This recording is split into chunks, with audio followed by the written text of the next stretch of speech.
It's 8 o'clock. This is the UK Tonight. A new law to overturn the convictions of hundreds of post office branch managers.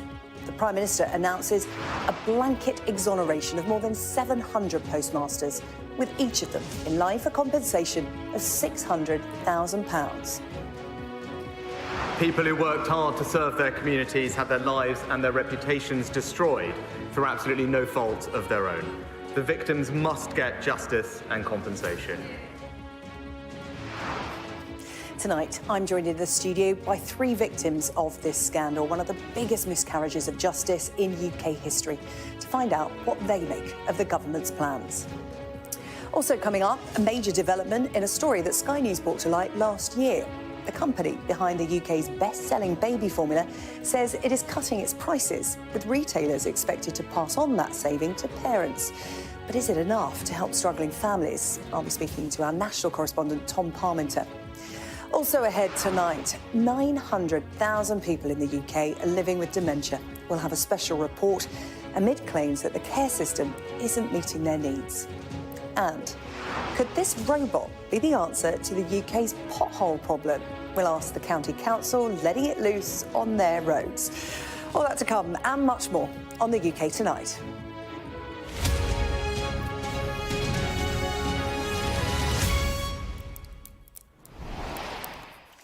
Now, it has been a scandal that's been running for 20 years. More than 700 people wrongly convicted. Some of them went to prison for crimes they did not commit. And the vast majority are still fighting to clear their names. They are the victims of the Post Office Horizon IT scandal. Today, the Prime Minister called it one of the greatest miscarriages of justice in UK history. And after the TV drama series, which brought fresh momentum to the campaign for justice, Rishi Sunak told the House of Commons today he wants a blanket exoneration for all of those convicted. This is one of the greatest miscarriages of justice in our nation's history.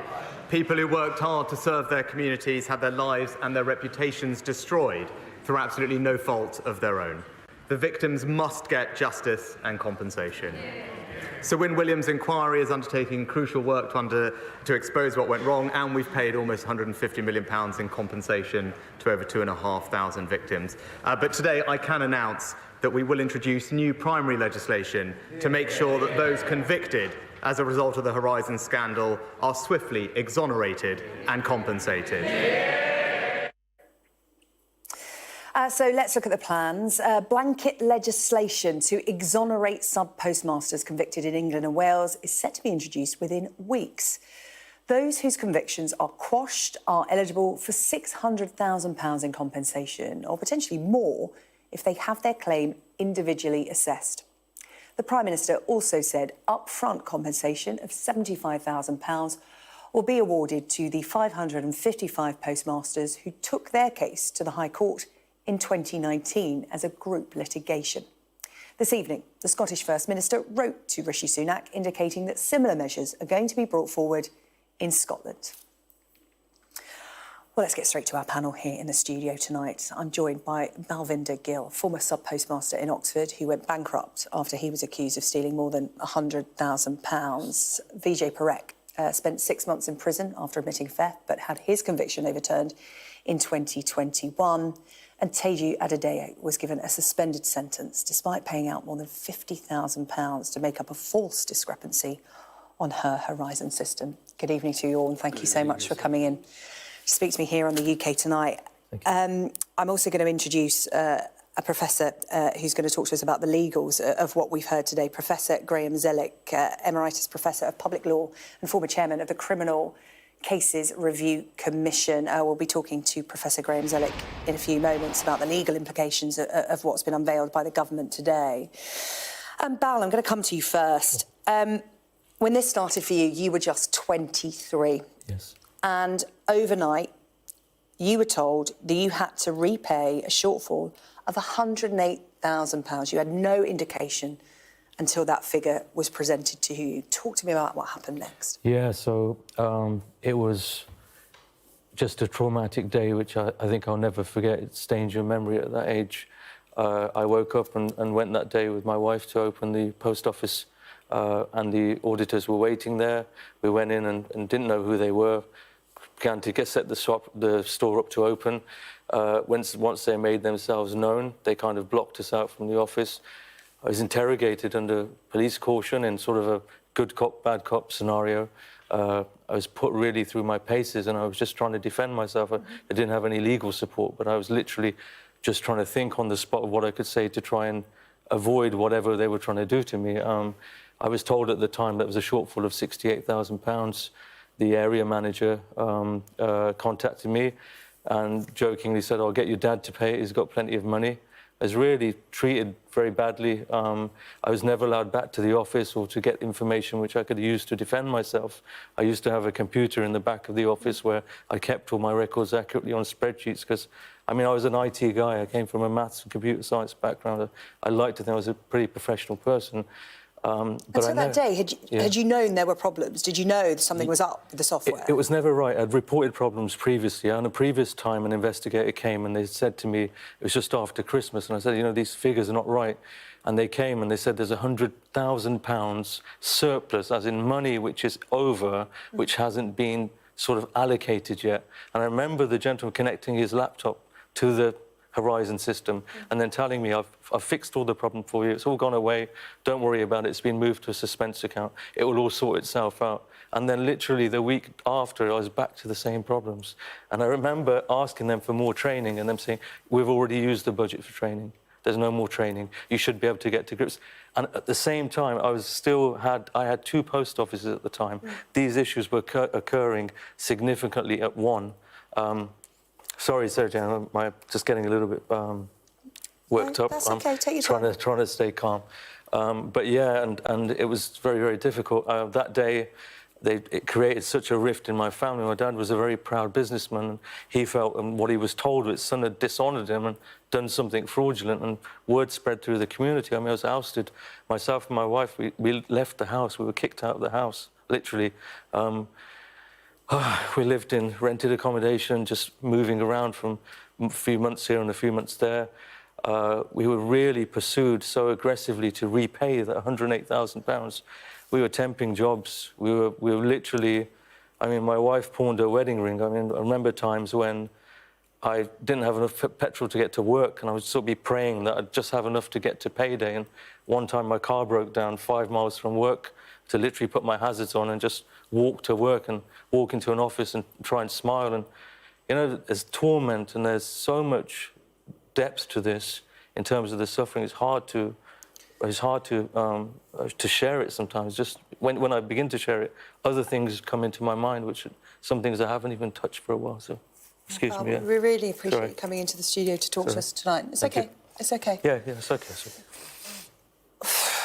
Vijay, this is a familiar tale that we've been hearing for a long time, but particularly in the last 2 weeks since the ITV drama really brought this to the mass attention of the UK. Talk to me about your story. Where did your story start? My story started when I decided to do a business due to my health reasons, which I had a back operation. So the branch which I applied for was going to be changed into a convenience store. So I said, no, I've lived in this area, why change it? Because then you'll have no post office in the area and you've got pensioners, they don't need to go far. So applied for it and got the contract in 2006. Had discrepancies come up regularly. Big amounts, small amounts? Small amounts. To worry about? About £8,000, that's the largest one. It's big enough. Big enough. And explained its situation. They said, with the area manager, goes, you can pay it back from your remuneration. We hear that a lot, money taken directly out of your wages to make up the shortfall. Which was taken out. Then, in going on fine, balancing fine, then 2009, they came to do the audit. They were there well before I even got there, before I even go into the where the office is. They said, we're the auditors, and they wouldn't let me back inside behind the counters. What did they find? What did they say? After they did the audit, they said they found approximately £78,000 missing. So they... How does that feel at that point? Because 100,000, 78,000, numbers you've not heard before, presented with you, as you said, about overnight. How does that feel? Your stomach must drop. I mean, you've spent so much money, over £500,000 to try and invest in that business itself. Why would you take £78,000 to use? And so we had the investigators were called in. They, as the office was 3 floors, they took me upstairs without any lawyers or anyone sitting with me to ask questions, help me out. And that scenario of good cop, bad cop questions, as I don't know how I think they've been learning from the TV series sometimes, if you look at it. And then they just said, you are not allowed to set foot in the office. And they called in some company they have already set up to take over the post office. Within an hour, they already arrived and then took over the whole post office. And you're not allowed back in the post office, and the next thing you know, you're in court. You admitted theft, which, again, is a familiar story we're hearing from so many sub-postmasters speaking out about this. They plead guilty. They admit another charge, a lesser charge, because they're advised that they'll get a lesser sentence. The judge will go easy on them. You admitted theft, and you ended up with an 18-month prison sentence, yes. Vijay, of which you served 6 months. That's long enough for a crime you didn't commit. I mean, what was the knock-on effect of that? You come out with a criminal record, the impact on your life. Talk to me about what happened. I've lived in that area where this office was for over 55 years with my father, mother, and I've got to know... Northwest London, yeah. I've got to know everyone in that area from when I was young.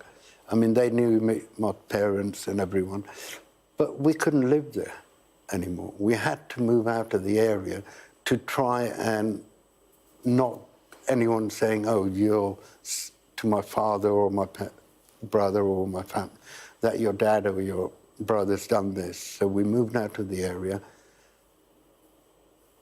But it's really affected myself, my whole family, my dad. I even had a heart attack in between this, which is, it was a major heart attack, but I'm trying to recover from that as well.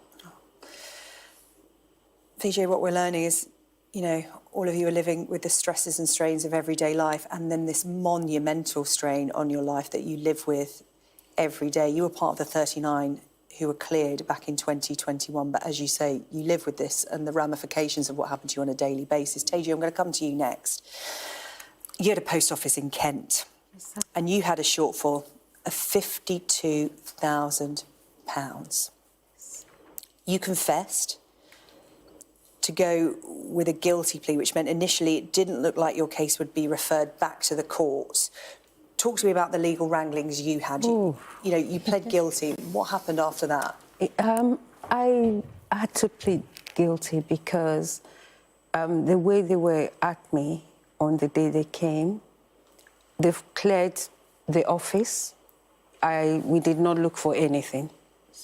And it was them against me, basically. And they asked me to come up with a story as to the missing money. And I your said... story was you didn't know. I said... You didn't know what had happened, and they wouldn't accept that. I didn't know. They said you had to make something up. They said I have to make something up, how the money went missing. And I was fighting them as this happened before. They told me, no, it has never happened. Have you heard it somewhere else? I said, no. So it's peculiar to you. At that time, I was really, like, almost raising my voice with them. And the customers were coming in to the side of the convenience store. And they were asking me, oh, Tara, are you okay? Teju, are you okay? I said, no. you know, and they must have said, okay, is there a place where we can go and talk? So we went and talked in the flat upstairs. And there they started going on at me. What happened to the money? You must come up with a story as to where the money is. If you pay it back, all this will go away and you wouldn't hear anything about it. And I couldn't tell them because I know I have worksheets that we've been obviously recording what's going on with the computer. And I said, I expected us to find something. My assistant was there. And eventually they said to me, if you don't, you will go to prison for 2 or 3 years. I've got 3 young children. And I was like... How old were your children at the time? The youngest must be, what, 7? Primary 4? And the oldest just started secondary school. So I was like, no, I've got girls. I've got children. I can't go to prison. They said, well, you will, unless you come up with a story. If you pay it back, all this will go away. So in my head, we were at it, we were wrangling from 8:30 till about 3 when I said to them, can I go and arrange for somebody to pick my children up? That was the only time when I had the break. So I went there, I got somebody to go and pick the kids up.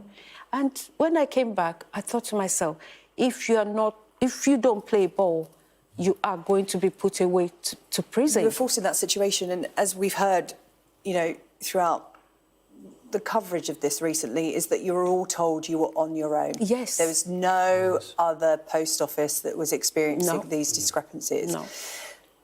And thank you so much for coming on to tell your stories, because it's really important to keep at the heart of this story the human element of it. There's the politics and the legals. Yes. But Teji, you had 3 young girls. Talk to me about the impact on your family. What was that like for your children? When it comes to my children, I am a different person. I was actually thinking, because my lawyer said, you need to be clear with your kids because you might not come back. And the day before, all along, I was hiding it from them. And the day before I went to court, I was actually taken to the magistrate court, but the magistrate court could not handle it. They could not sentence me because of the amount. They've transferred my case to Maidstone Crown Court. And I called my oldest and I said, look, Mom is going to court.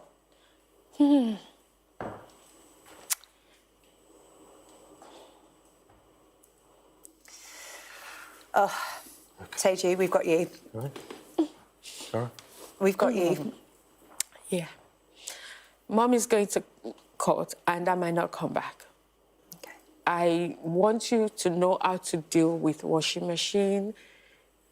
Make sure this You is went into practical mum mode. Yes. Yeah. This is an alarm. Wake your sisters up. Make sure you go to school and make sure you do your homework. It might not be long. Mom will be back home. But please do not skip, because she was having problems at school already. All this going backwards and forward. She could pick it. So she was already, you know, like being told off at school. They couldn't handle what was going on or help her. So it was so difficult for all of us. And I went to court and the judge said, because I've been doing the remortgage, I've applied for my remortgage and everything. And I've got the children. It's not going to send me to prison. Yeah, you were given a 50-week sentence, suspended for 2 years, For 2 years. ordered to complete 200 hours community service, which you did. I did.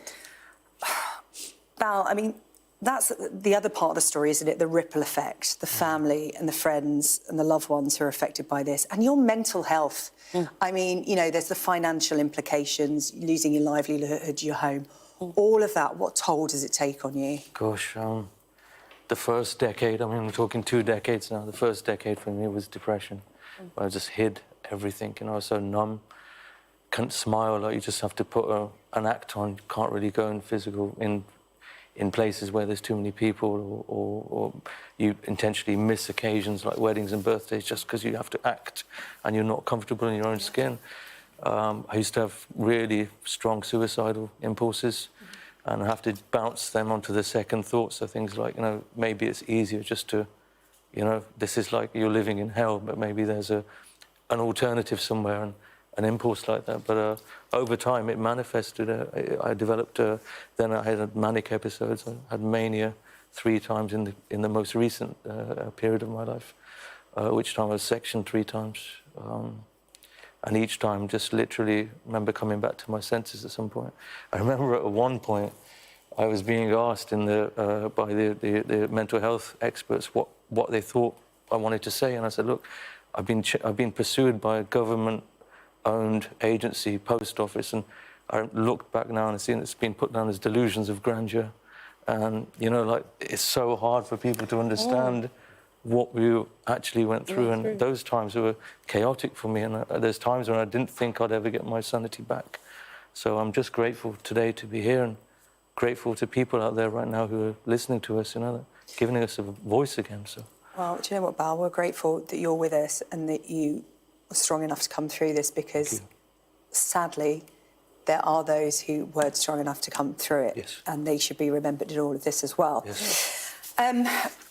We're going to talk to our Professor Graham Zellick, former chair of Criminal Cases Review Commission.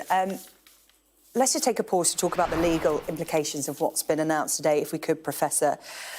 This new law coming in, what did you make of this decision by the Prime Minister? Could this not have been done without a new law? Sorry, what did you say? This couldn't be done? Could this have been done without a new law? Was this the only course of action for the Prime Minister to get it done, to get this moving? Yes, of course it could have been, and we know that 90 of the wrongful convictions have already been corrected and quashed. Of course it could. We're one of the few countries that have permanent machinery for correcting miscarriages of justice. But has this new law been introduced? Because, you know, as we know, the wheels of justice turn slowly, and to go through all of those individual cases, you know, could that have happened by the end of the year? Could that have happened with the urgency that the public are demanding? Yeah, well, the politicians should have been demanding the urgency years ago, and not now rushing to conclusions and policies which are far from optimal. The fact is, the existing machinery is there, and it could have been galvanised into action. The government could have come forward with additional resources to recruit temporary staff to accelerate the cases. The Court of Appeal, I've no doubt, would have done all it could to expedite the hearings and to quash the convictions. So I don't have a lot of sympathy with the politicians and the government who are now rushing into inappropriate action. The real problem with what is being proposed, and I've got to say, of course, we haven't seen the detail. We don't know how they're going to define the people who are covered by this new legislation and so on. I think the challenges there are quite considerable. But the fact is, we're going to have a system which will not deliver the individual bespoke justice to each of these people wrongly convicted that they deserve. There's going to be an Act of Parliament on the statute book that doesn't name them. They've had a conviction, and someone will say, well, you're not guilty? What's happened to your conviction? Oh, have a look at section 2(1)b of the 2024 Act. What they deserve is a decision by the Court of Appeal which quashes their conviction by name, publicly, in a judgment, and that is being denied to them. Professor Zellick, you make a really good point, and I'm going to put that to my guests here in the studio, Bal, Teju and Vijay. This mass exoneration, Vijay, do you welcome that? Or do you think that the sub-postmasters will want their individual day in court? I mean, you can't speak for everyone. I'm sure some people may not have the strength to go through all that again and may welcome a mass exoneration and to not have to go back to court. But do you think it's important that this is treated with the individuality with which they were prosecuted? Like the barrister, the lawyer says, their names need to be put on the document saying these people's names have been, their conviction have been quashed. like I did back in 2021, there was a document saying that these people's conviction. How important was that to you?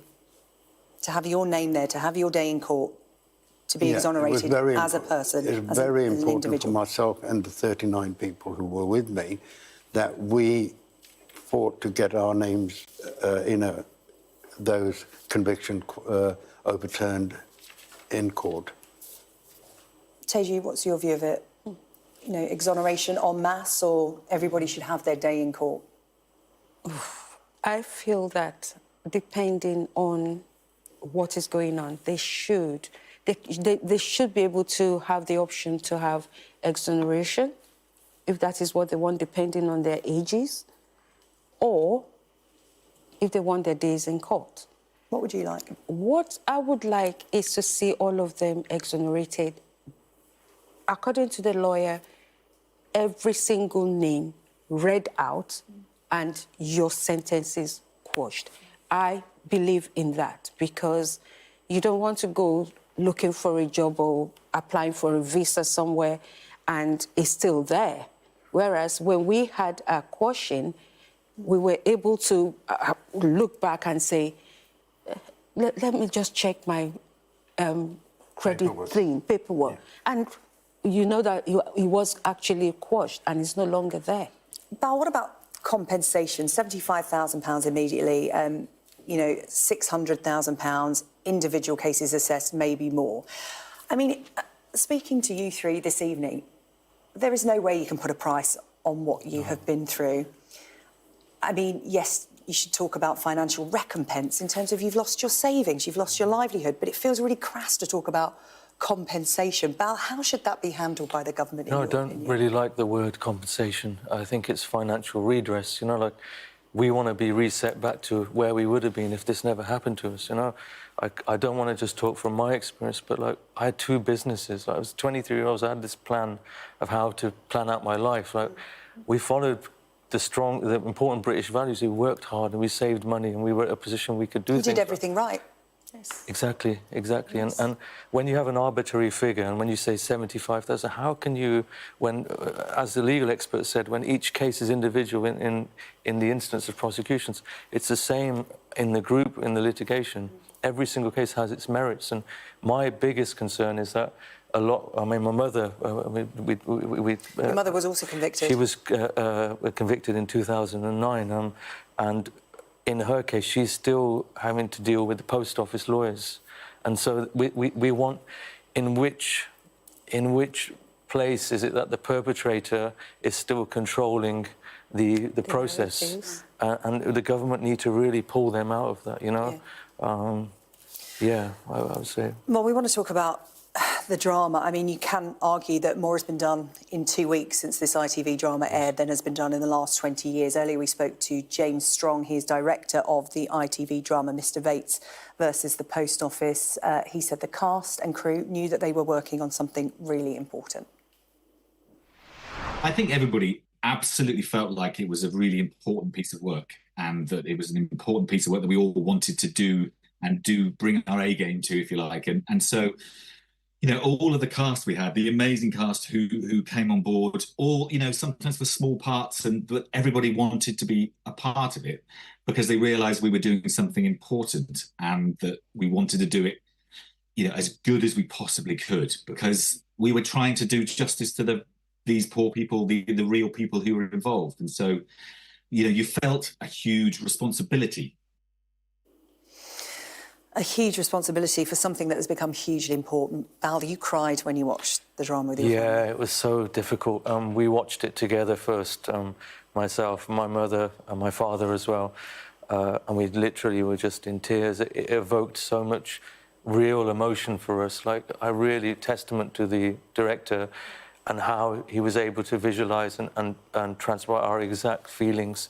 Like, we had this hesitancy before it came out that is this just going to not really tell our story? And the way that it was told was so powerful. I mean, I then had to watch it on my own again, literally just with the doors closed, and I cried literally for hours watching it. And it was like therapy. to be honest. There were emotions there, and I just kept telling myself, these are just the tears are just emotions going, and so. Okay. Well, we've run out of time. Thank you so much. It's been a really important discussion tonight because, as I said, we need to keep people at the heart of this story. Yes. We're going to talk more about the politics and the legals in the coming days and weeks, but it's because of you and your stories and your bravery, and new people still coming forward who, you know, didn't feel they were brave enough or wanted to keep it private at the time, now feeling the courage to come forward because of people like you and because of the ITV drama. So thank you so much, Thank you so much. Thank you so much. Thank you. And Professor Graham Zellick as well, talking us through the legalities of what's been announced today and what lies ahead. Thank you to all of you. Thank you very much.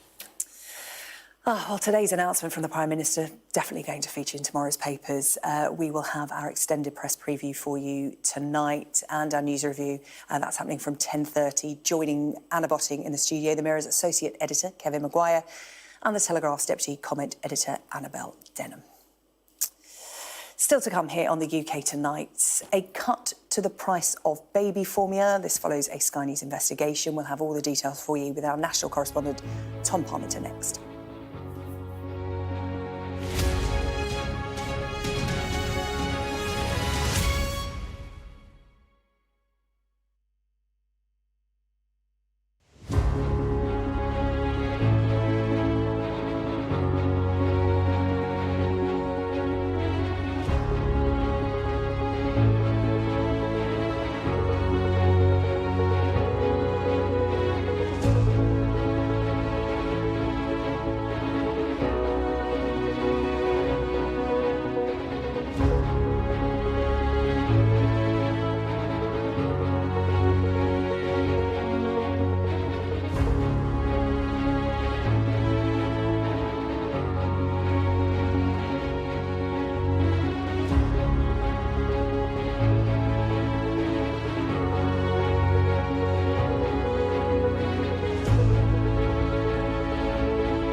Hello, welcome back. Now, in May of last year, Sky News reported on the desperate measures that were being taken by parents who couldn't afford baby formula.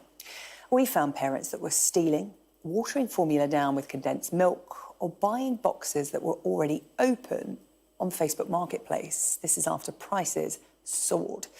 Well, today, the maker of the UK's best-selling formula announced a 7% price cut, with retailers expected to pass that on to consumers. But is that enough to help families who are struggling. Our national correspondent Tom Parminter has this report. For many parents, the baby aisle is a place of dread. Infant formula prices have risen by an average of 25% over the last 2 years, and many just can't afford it. Aptamil is one of the biggest, most expensive brands, but the manufacturer Danone is now cutting the cost of it by 7%, just in time for Charlie, who is giving birth next week. You shouldn't make profit on things like this because this is a basic need and there's a lot of families that are struggling to fulfil that need at the moment. I am, a massive advocate for breastfeeding, but people struggle for genuine reasons to breastfeed, and I feel like they shouldn't have to be punished because they make the choice to give their child a bottle. Iceland and Food Warehouse have already promised to pass the saving on to customers as soon as they can. It comes a month after the Competition and Markets Authority accused manufacturers of hiking prices well above production costs. The brands can't take the mickey and they can't exploit the loyalty that customers have to their brands. Do you think that's what they've done? Well, the CMA report was pretty unequivocal. So ultimately what I'd like to see, and you don't hear retailers say this very often publicly, is a price cap. We asked the other manufacturers if they will be reducing their prices. Nestlé told us it couldn't comment on decisions made by competitors, but continues to try to make its products affordable. Kendamil said it offers products at a fair price, and Danone's reduction was long overdue. It added that prices of the dominant multinationals are still unjustifiable. Families want to see the cost of baby formula drop right across the board. These multinational manufacturers who are producing it make billions of pounds in profit, while parents have been struggling to afford to feed their babies. The outcry that followed Sky News' investigation last year is now leading to change in an industry that's been accused of exploiting parents. We need absolute transparency around formula manufacturing and the costs, and the government have a huge role to play in putting that pressure on the formula companies. And we need to start looking at alternatives to these small price reductions and other small actions that groups like Feed are trying to do to just make tiny differences. We need big change, we need bold change. One price cut from one manufacturer isn't enough. It will take concerted effort from the industry and policymakers to solve this crisis for babies and their parents. Tom Parminter, Sky News. Well, Tom joins us now live, as well as Emily de Bruyn, founder of the Hartlepool Baby Bank, who Tom first spoke to in May of last year. Tom, this is a good move. It's been welcomed. Is this enough? I think probably the short answer, as you outlined in your report there, is not really. It certainly feels like a big moment in this story that we've told since May of last year. It's something that people will notice up and down the United Kingdom when they're at the checkout from next Tuesday morning. And that is meaningful difference for people. But as we outlined in that report, it is still not enough. When we first started looking at the problems with infant feeding and what was going on with formula milk, we quickly realised this was a hidden crisis. Well, that is out in the open now, and it's people like Emily up in Hartlepool, who we first spoke to last spring, who showed us just how this is affecting families. And Emily in Hartlepool is very much on the front line of this. Yeah, Emily, put this into context for us. What is the scale of the problem? What are you seeing where you are in Hartlepool?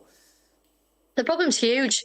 So my baby bank's open 3 sessions a week. And our last session, we had 8 families asking for formula. That's 8 families in 4 hours who were asking for help. We've only been open 3 sessions of this year and we've already given away 15 tubs of formula. That's huge, and it will grow and grow across the year because we know that it's biting parents already. Tom, that's just in Hartlepool. You've been up and down the country covering this story, and that's a familiar tale. What needs to be done next? This is just one manufacturer. Others may follow. But what is the next stage of this fight, of this desperate need for help for families? Well, most immediately it falls to retailers to say that they're going to pass on that saving, and the Co-op Group have told us tonight that they will be following Iceland and Food Warehouse in making sure that customers do get that saving as of next week. And I've been speaking tonight to one of the MPs who's led the calls for change on this, Alison Thewlis, the Glasgow Central MP for the SNP.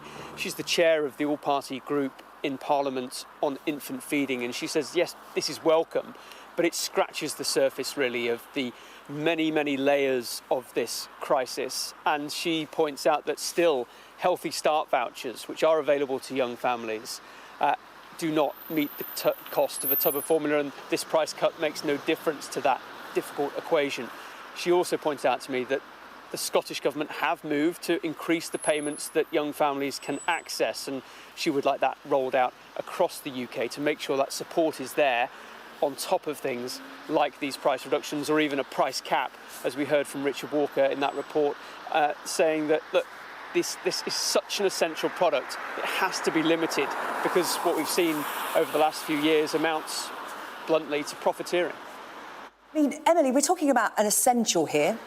If babies aren't breastfed, they need this formula. It is a basic essential. Is the conversation and the structure around the baby formula market just too complicated in terms of there are so many brands out there, so many different numbers on the baby milk formula? I remember trying to buy it for my little one and being totally bamboozled by how much was on offer, you know, the different gradings and all that kind of thing. Does the whole market need to be looked at, you think, not just price? Absolutely. And we need to be educating parents that, you know, in this country, we make all stage 1 formulas basically the same. So there shouldn't be huge markups in cost, but there should be more education for parents, and it should be fairer. It should be simpler.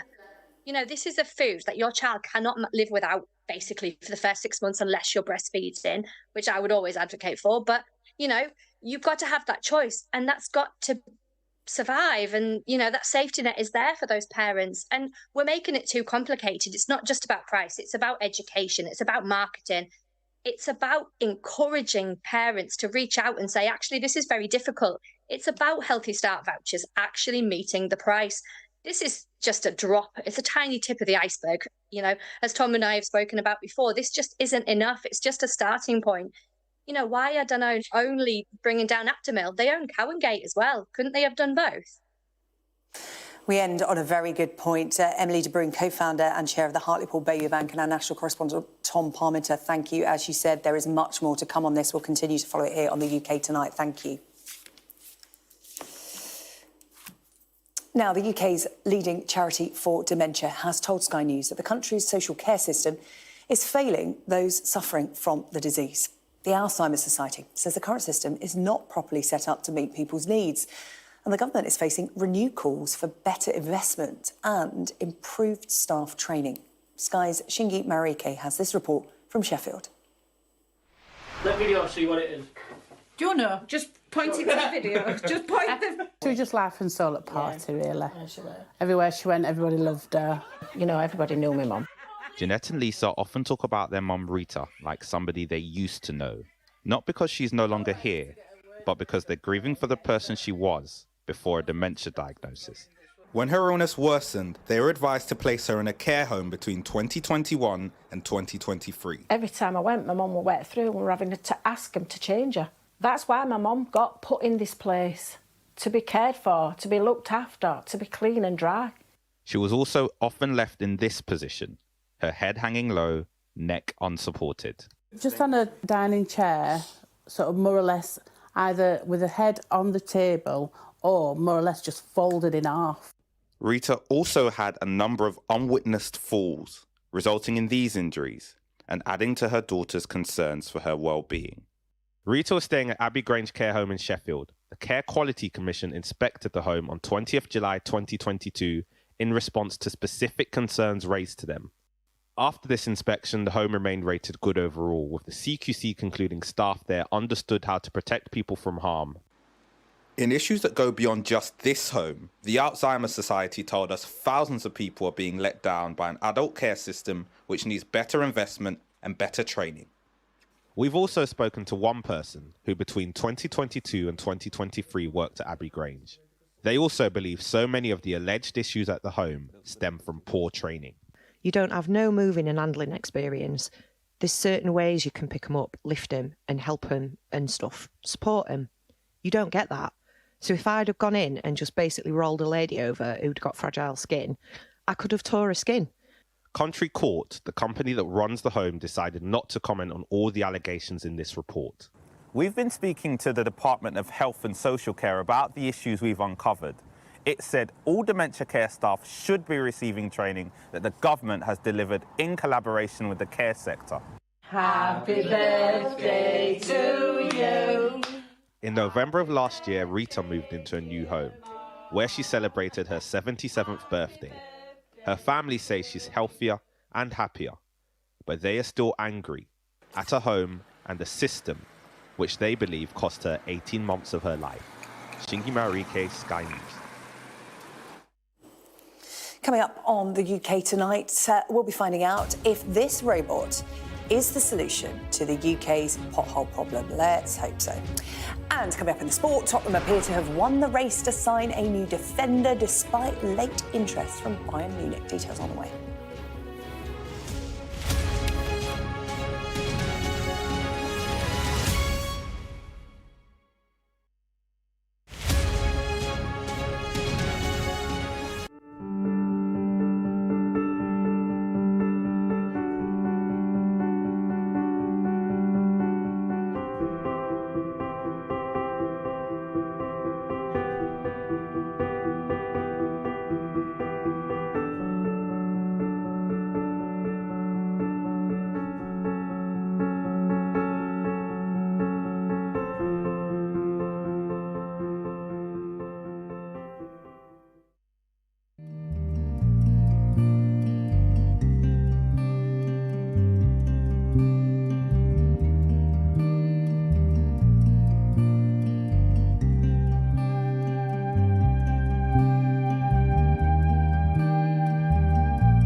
I'm Alex Crawford and I'm Sky's special correspondent based in Istanbul.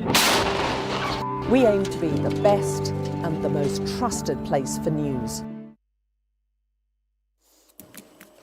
Hello, coming up, the robot that could spell the end of the UK's pothole problem. But first, Dave is here with the sport. And Dave, we're going to start with something rather unusual.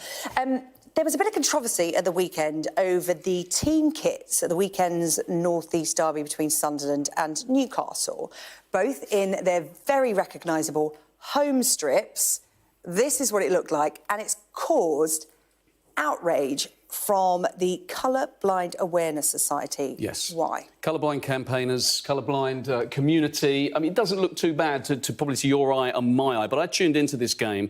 I caught 5 minutes of the second half, and even as someone who's not colourblind, it did look strange. Bit much. Yeah, it did look it did look weird. And Yeah. I didn't realise before I looked into this the numbers of the amount that colour blindness does affect people. 1 in 12 men, 1 in 200 women, bizarrely. So that's quite a lot. You think of the amount of people who are watching football, and it's a case of football shooting itself in the foot a little bit. Obviously, two passionate sides, local derby, didn't want to kind of give up wearing their home kits, but it just impacts the game negatively for so many fans. Yeah, let's have a look at some examples from the FA website because, you know, people might say this is a bit of an overreaction, but as you said, 1 in 12 men, 1 in 200 women, and the FA know this is an issue because they have guidelines. Yeah, they do have guidelines, but there are no sanctions. So if teams get it wrong, then there's no kind of comeback. So but you these can are the see, comparisons. On the left, this is what you and I would see because we're not colourblind. That's on the right. And on the right, this is what people who see. are colourblind are seeing. And as you can tell, that's going to impact your enjoyment of the game hugely. So, yeah, it's really disappointing. The good news is that we're talking about it. Like any of these subjects, awareness is important. A lot of clubs are very aware of it. Manchester United recently went to Anfield. Usually they would wear their green kit. Green and red, the worst combination that you could possibly have. Throwing stripes as well. Throwing stripes as well in this case. But Manchester United were respectful. They went to an all-white kit, and actually that alleviated the problem. The good thing is we're talking about it. It's raising awareness of it. And, you know, I guess you could say we're opening people's eyes to it. Very good. But yeah, good. So we're talking then about the FA Cup. We're now going to talk about the Carabao Cup, which is in action this evening. This Sky News Sports Bulletin is brought to you by Vitality. Getting more people more active. Live life with Vitality.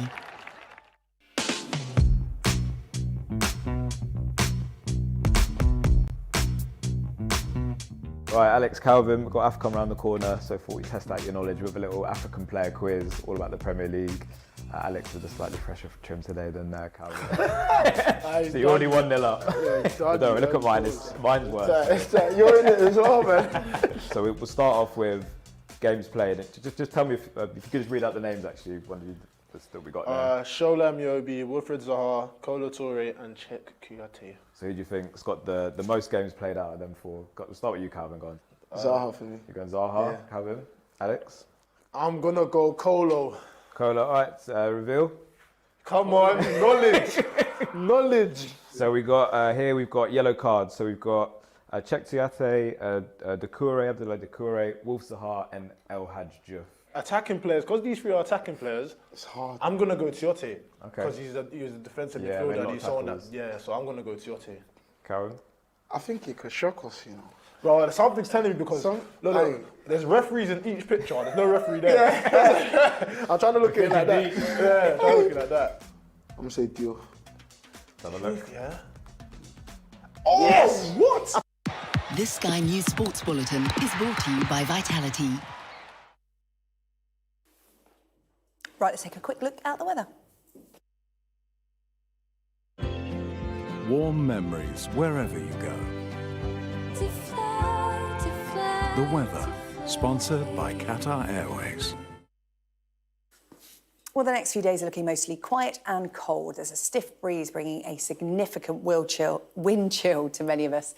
There's going to be a mainly dry evening ahead, but central and northeastern parts can expect a few light showers, mainly concentrated in the east. Most places will stay dry overnight, although central and northeastern parts will be mostly cloudy with further light showers possible. The cloud will keep it relatively mild there, but clearer skies over the southern and northwestern Britain and the west of Ireland will bring a patchy frost. Northern and central parts will be mostly cloudy again tomorrow morning, but patchy drizzly outbreaks there will die away. The weather, sponsored by Qatar Airways. Now, we like to leave you with something weird and wonderful on the UK tonight, and potholes could soon be a thing of the past. Maybe. Well, this is a robot that's been developed here in the UK. It's about to be let loose on the roads in Hertfordshire, where it will hopefully identify cracks on its own and fill them in before they develop into a bigger problem. You know, the kind that gets you a flat tyre.